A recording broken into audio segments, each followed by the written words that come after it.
Charlie DeVico. I became a member in 1980, so I am now in my 45th year, I guess, of membership. 1977, my wife and I married, and we settled. I was not from this general area. She was from Caldwell, but we settled in Bloomfield as the middle point. I was a golfer at that point, more public courses and so on. But I had seen Glen Ridge. You drive past Broad Street all the time and such. And I had tripped upon a friend who was a member here, and he was talking about, they're looking for members. And at that point, quite honestly, the club was looking for members. There had been a mass exodus out of the club's membership ranks, and they more or less had kind of, come on in and take a look. And my wife and I, she was not a golfer, but she knew I enjoyed it. It was close. So, yes, I came up to the club because it was the closest, and I had someone that had a tie to get me in. I was sponsored by a regular member who I had never met, which is no longer the protocol, but the person who was a male associate at that point who was not able to sponsor me had made a recommendation on to a regular member, and the regular member sponsored me for membership. My wife, who is Jewish, was the first Jewish member, spouse of a member, to join Glen Ridge Country Club back in 1980. So it was a breaking point for the club in terms of the types of membership. And the good news is it wasn't the last. We then had a fairly active Jewish membership join the club, and it aspired further. And that spread beyond just the Jewish faith. It went to African American, it went to Hispanic, it went to Asian American, it went to all. And as I say to anyone, I don't know any club in North Jersey anyway that can put the diversification to its membership like Glen Ridge does. And it's a friendly, encompassing membership, which is the other aspect that brought me in. Family, the pool. I started a family in 1981. My kids grew up here. Howard was 16, 17-year-olds. He was bussing tables downstairs when we were first there. So he became close to family. He knew my kids very well.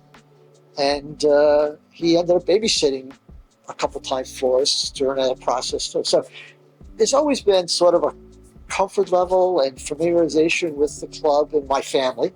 And that was what brought me to it. I joined the finance committee in 1982.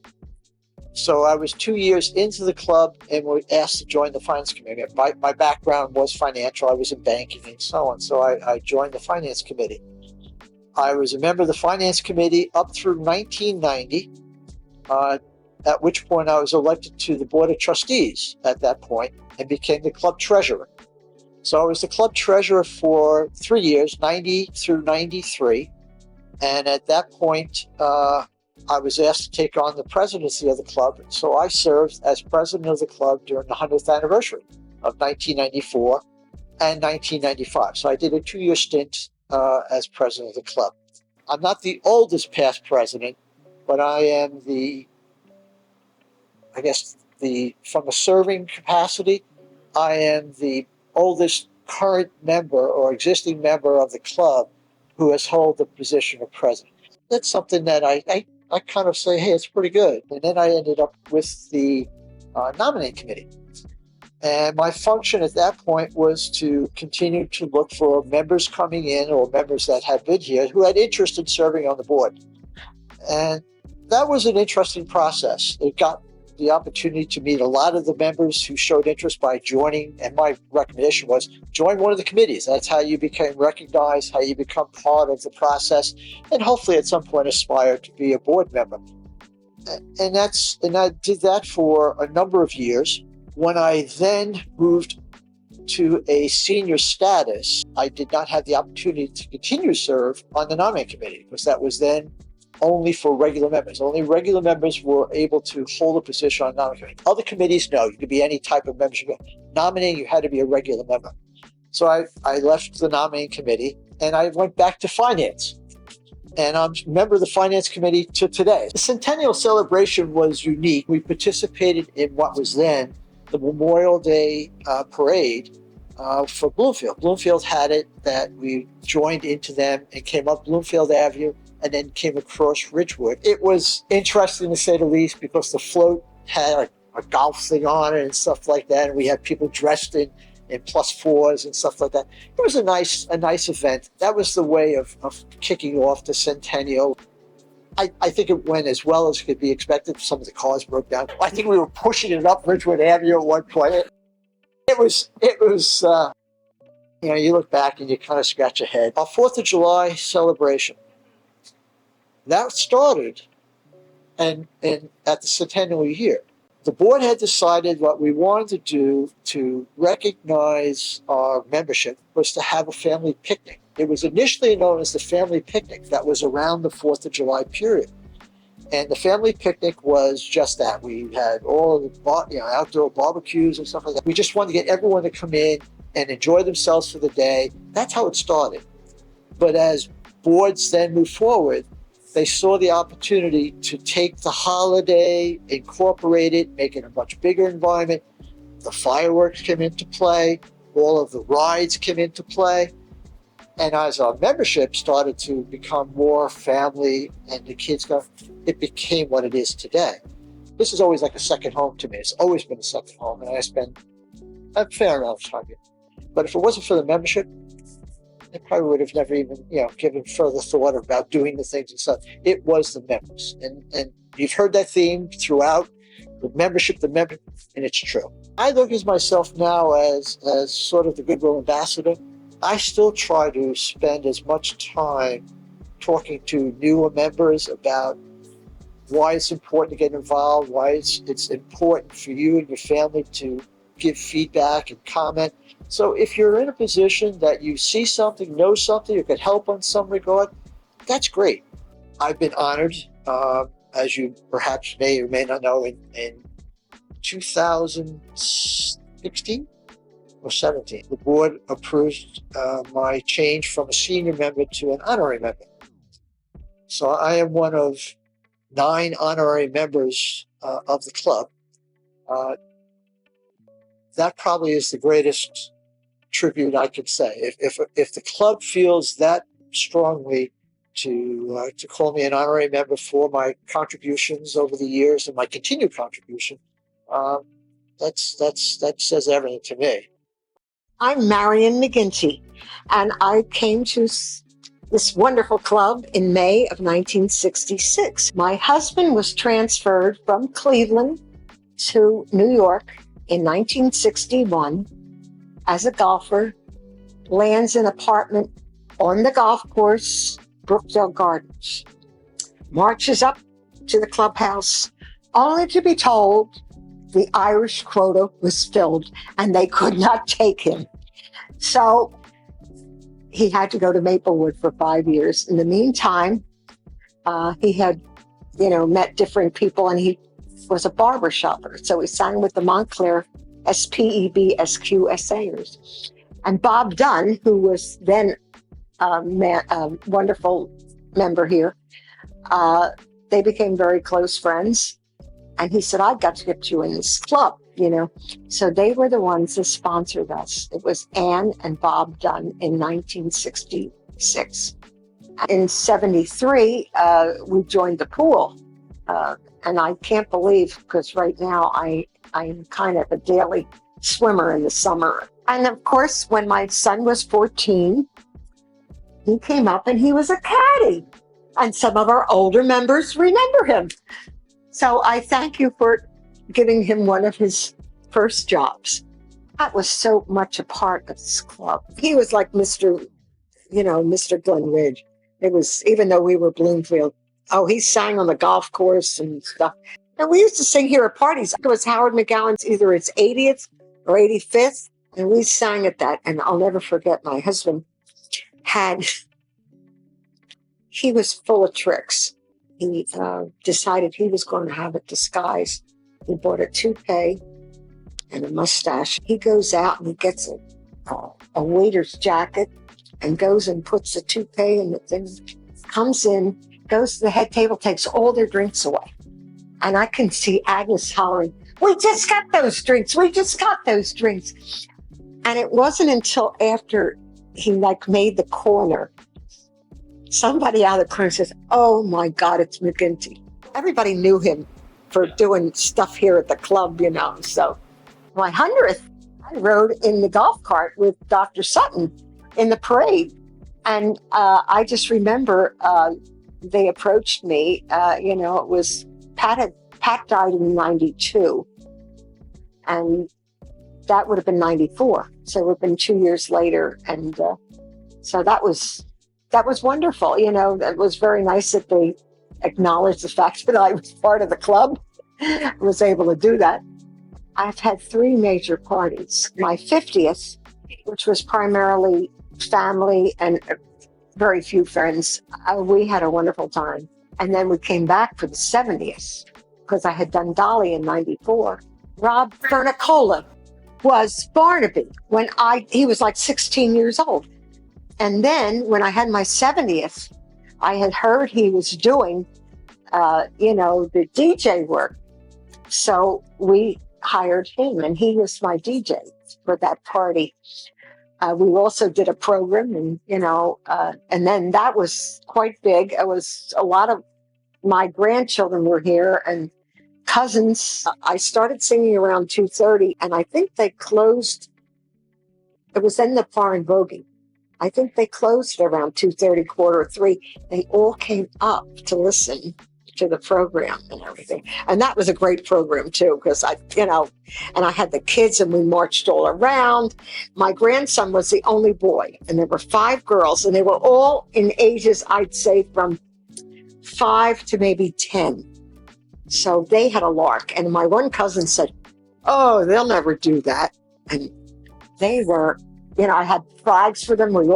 We did the Cohen medley, which is Yankee Doodle, Give My Regards, and Grand Old Flag. And we marched all around with the flags, and the kids had a ball. That was really very special. And then, of course, Rose did my 80th, which was probably the best.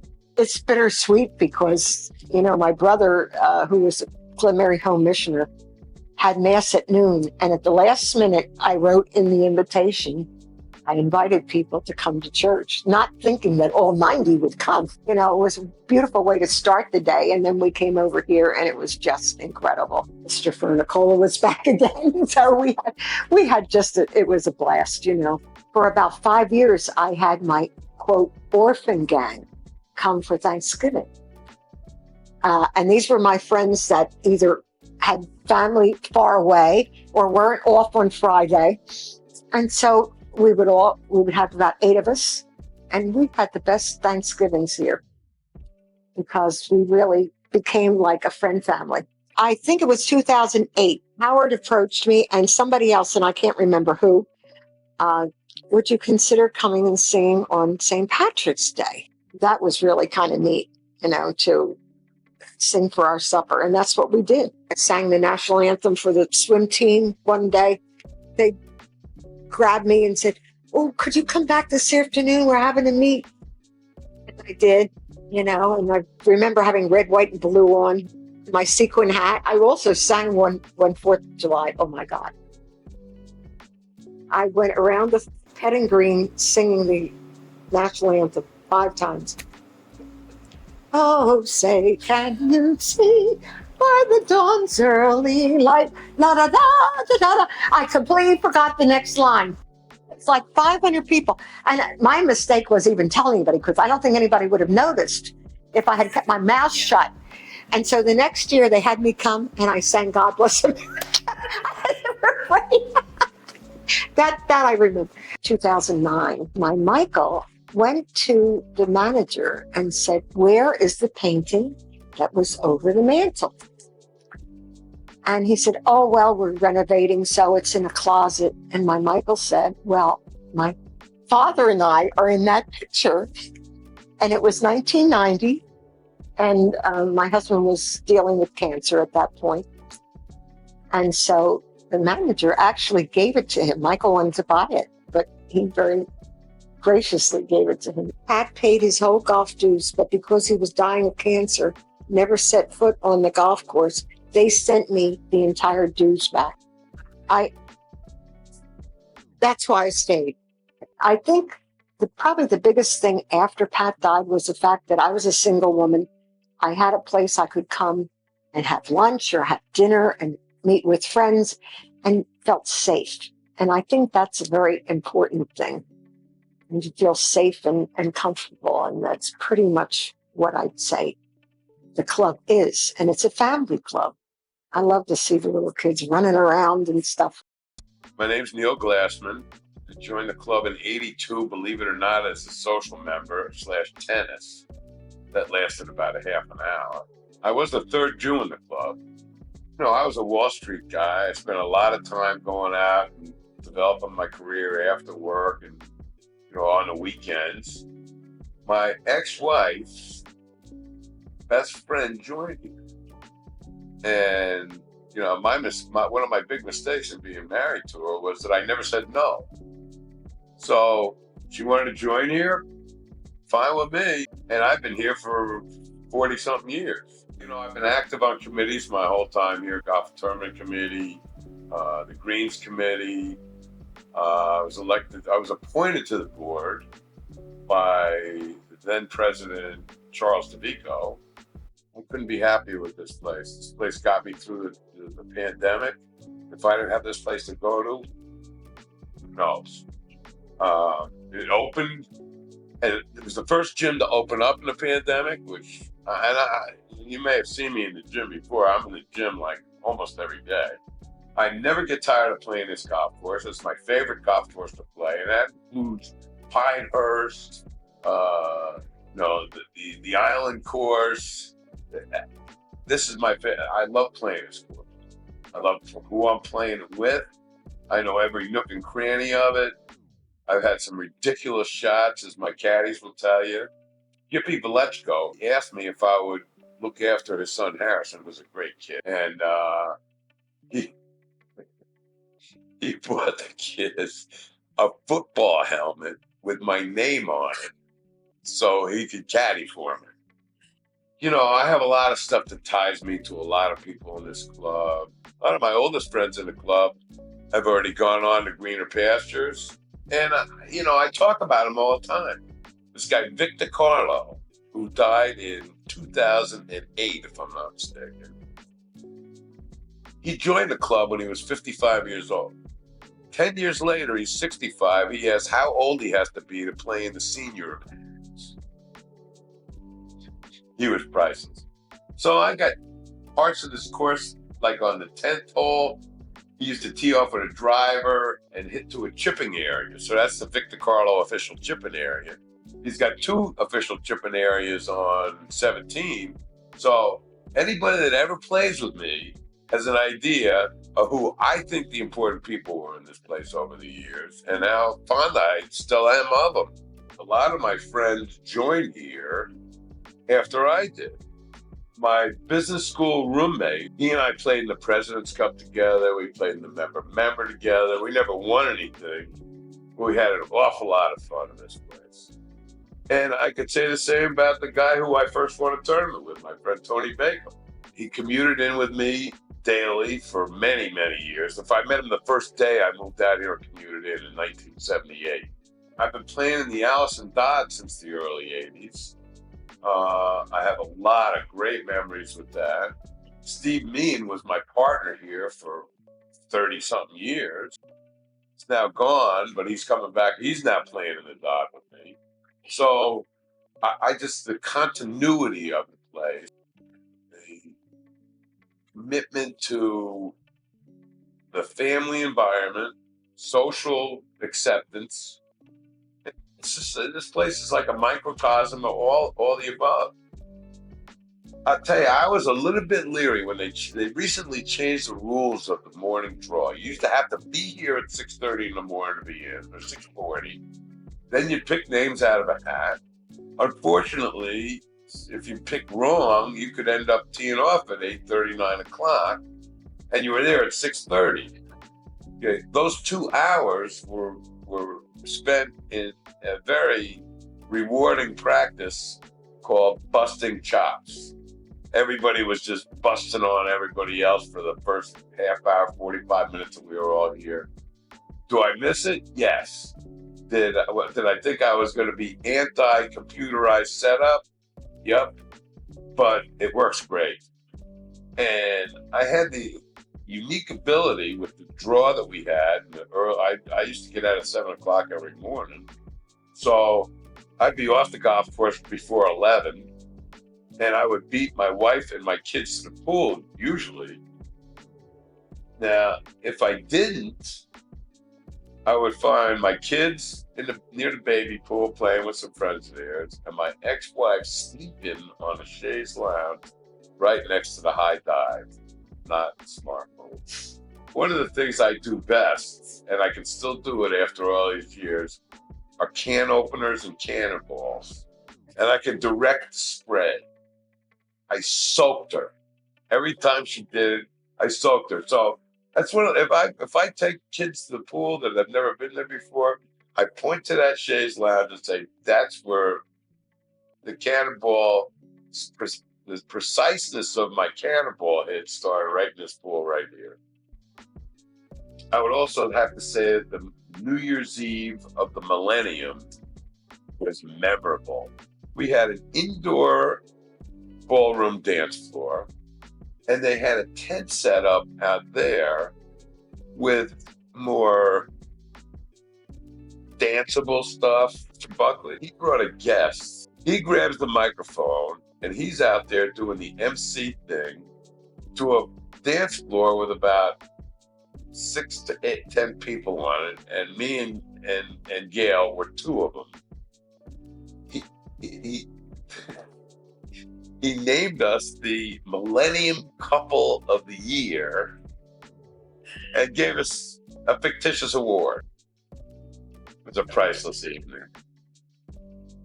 The reality of it is I could probably sit here and tell you stories about this place for hours. I'm Marion Fortunato. And I'm Marion's husband, Buddy Fortunato. And we joined the country club in March of 1975.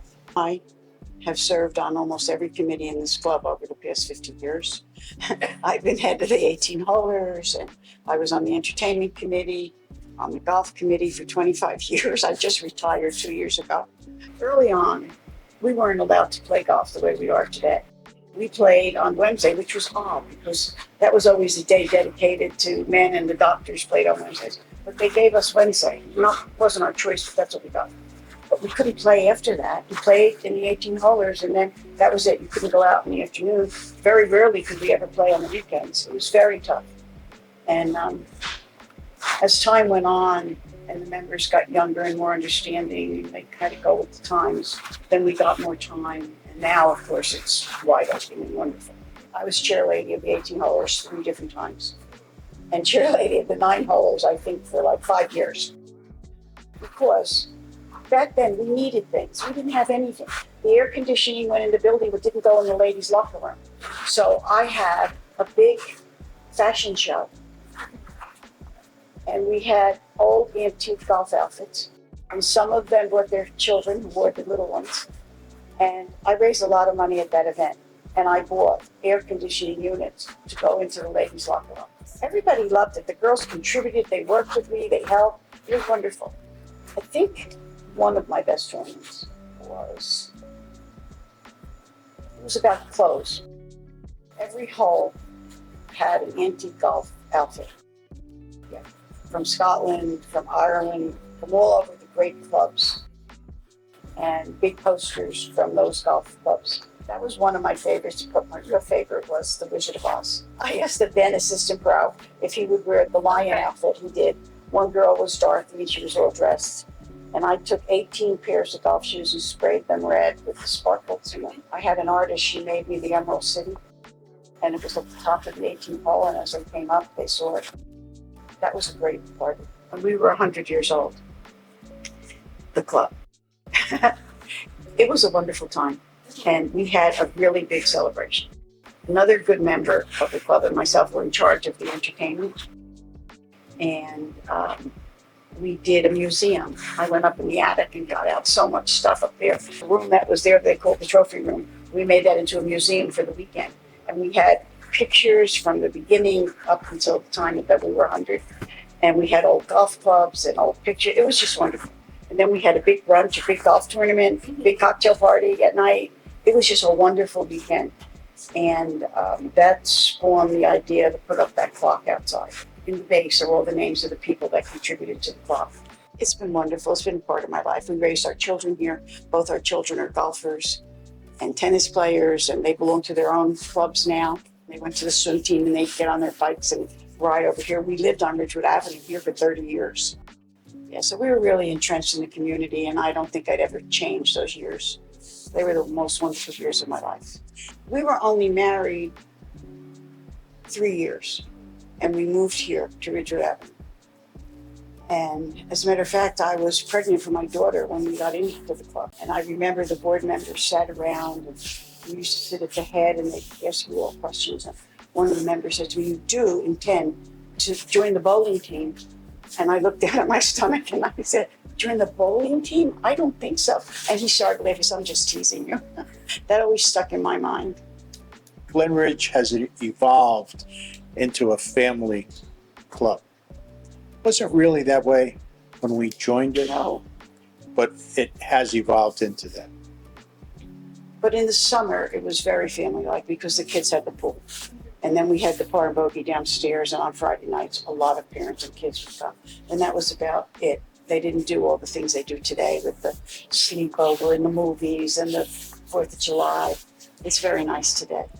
Glen Ridge was different then too, because you could come, a person could come Yeah. as a single and get a game on a given day.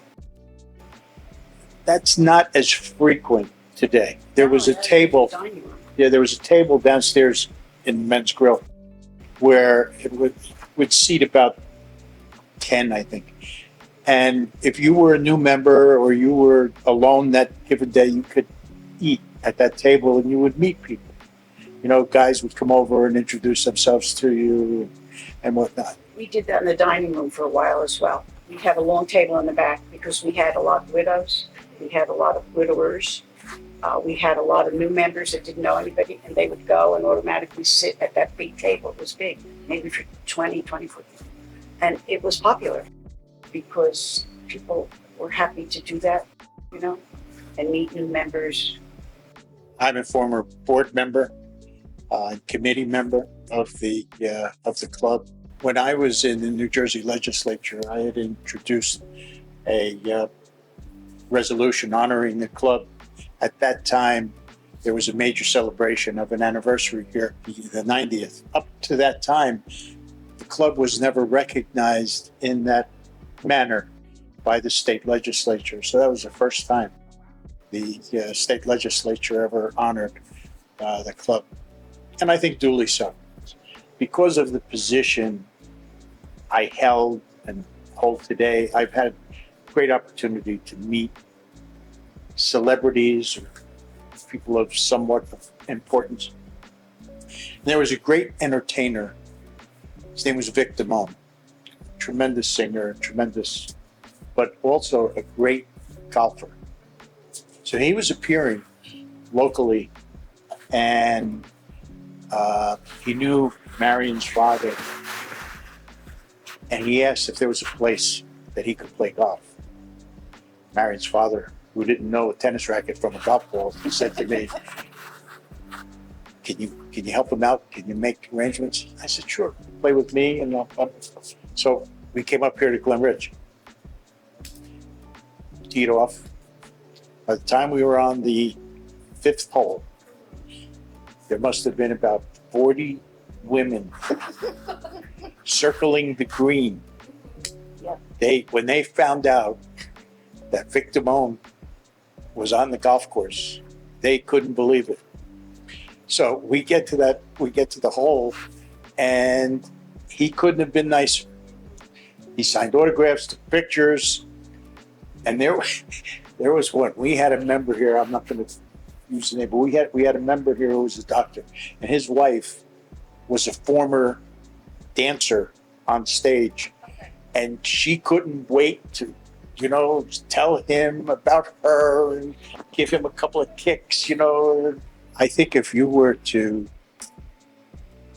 really look back on the history of the Glenwood Country Club, there would be so many great stories attached to that history, to that membership, to certain events. Herbie Meyer, who was an outstanding athlete in his day. And when I became a member here, he was older. But it was almost a tradition. If a member in playing golf hit a ball into the trees, they would yell out his name. And invariably the ball would come out. It would hit something and it would be out in the middle of the fairway. It wouldn't end up in the woods or behind a tree or anything like that. And the ball would be out in the middle. Lester Ward said to me when I first joined, he said, "This is a great course to grow old on." And it is. You reach a point, at my age, I used to be a pretty good player. I can't play like that anymore.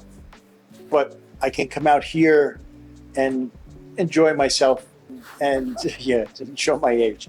But the fact is that Glen Ridge will always have that family focus and camaraderie, friendly place. And I think if it's known for nothing else, it should always be known for that, because that is the true meaning of the game of golf.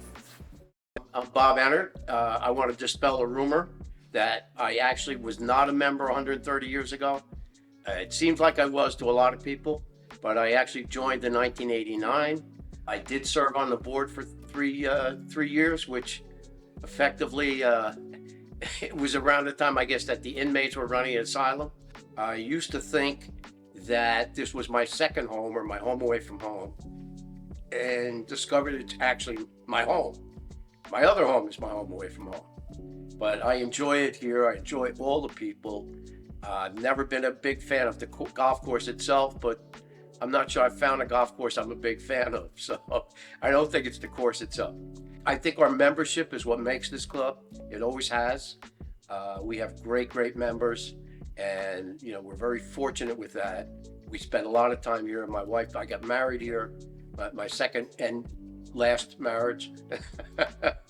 And everybody's been great. Everybody's always been great to us. The reason I joined Glen Ridge was because Bob Goldstein Sr. and I were partners, and he was a member here. And I originally thought, well, let me join another club just so in our business we might meet more people. But he convinced me to join here. Bob could not sponsor me at the time because I think there was a rule that if you were a board member, which he was at the time, you couldn't sponsor somebody. I had two guys sponsor me who, honestly, one guy I kind of knew, the other guy I didn't know, and who later asked me if I got in and said, "You're the first guy I've sponsored that didn't crash and burn." So I don't know what happened there, but it worked out. This club has made tremendous improvements over the years. Almost everything, if not everything we've done, I think is to the good. I was proud to be on the board when we did the expansion. And, the guys did a lot of work. They really did a great job with it. And we have this. We have this to show for it. And, we've had both James and Bill, great chefs. We have people coming here now to eat, just to eat, not because they have a minimum. And that's the credit to both of them. We enjoy it. As I said, Sandra and I are here a lot. Some people say way too often. I think that's the people that are here for at least 10 years. I think I missed 1 year where I bartended for the employee pool party. And I actually did bartend for the employee Christmas party when it used to be here. I mean, it's a great atmosphere. It's really a great atmosphere. I can understand why we have not only lasted 130 years, but improved over those. I think anybody who has the opportunity to really spend time here, they can do it. One of the first things my kids learned when I first joined the club was my member number. So they could order stuff and buy stuff, and They didn't even know what they wanted. My son, we used to have, he used to come here, and skinny little kid at the time, and he would order food, appetizers, desserts, soup. I mean, he'd order enough stuff from the whole table, and just, love the idea that he could do that. My daughter was one that loved we used to have buffets on Wednesday nights, and she loved the buffet because she was picky. She liked what she liked, but she was picky with what she ate. She learned, because we usually came here a little later, to go right to the dessert tray and make sure she got her dessert at our table before she went and got her food. They learned how to maneuver the club and work the club. I actually do have a negative. We're closed in January and half of February. That's horrible, but it does give us all time to realize how much we'll miss it and be happy to come back.